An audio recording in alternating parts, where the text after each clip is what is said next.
ہم زندگی بھر لوگوں کا خیال رکھتے ہیں، لیکن خود خود کا کیا؟ کیا کبھی تم نے سوچا ہے جو جسم تمہیں اللہ نے دیا ہے اس کے ساتھ تم کیا سلوک کر رہے ہو؟ کبھی سوچا تو ہو؟ اللہ نے تمہیں ایک جسم، ایک امانت، ایک نہایت خوبصورت امانت دی ہے اپنی. تم اسے کیسے ٹریٹ کر رہے ہو؟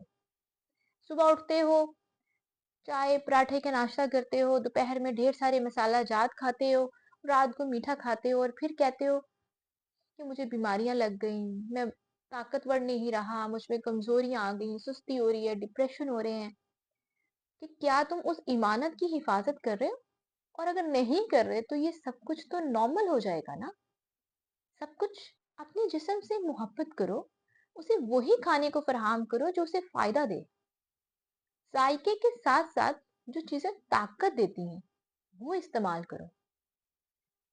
ہمارے نبی حضور صلی اللہ علیہ وآلہ وسلم نے فرمایا کہ میدا تمام بیماریوں کی جڑ ہے اور پرہیز تمام علاجوں کا سردار ہے.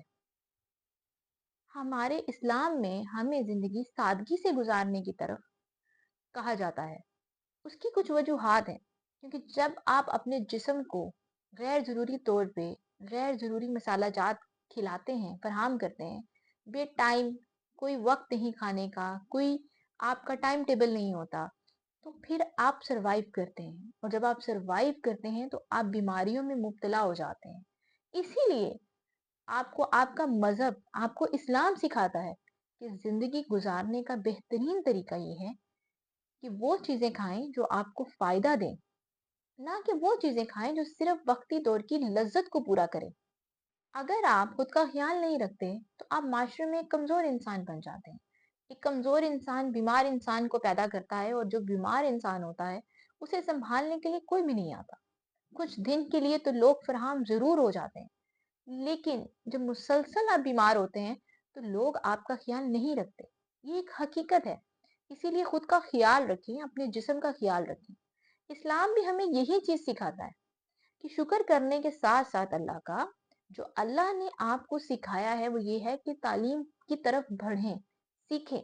اللہ کی تعلیمات کو سیکھیں تاکہ آپ کے اندر آنے والے وقت کو آپ کی ضرورت زندگی کو سمجھنے کی صلاحیت آ سکے. اسی لیے اپنے آپ کو بہتر لائف سٹائل کی طرف موٹیویٹ کریں تاکہ آپ جتنا بہترین طریقے سے کھانے کو کھا سکتے ہیں وہ کھائیں.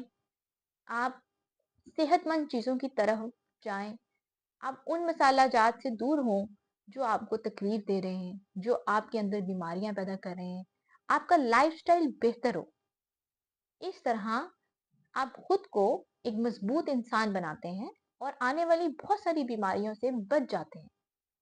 اور پرہیز تو ویسے ہی آپ کو بہت ساری بیماریوں سے بچا لیتا ہے.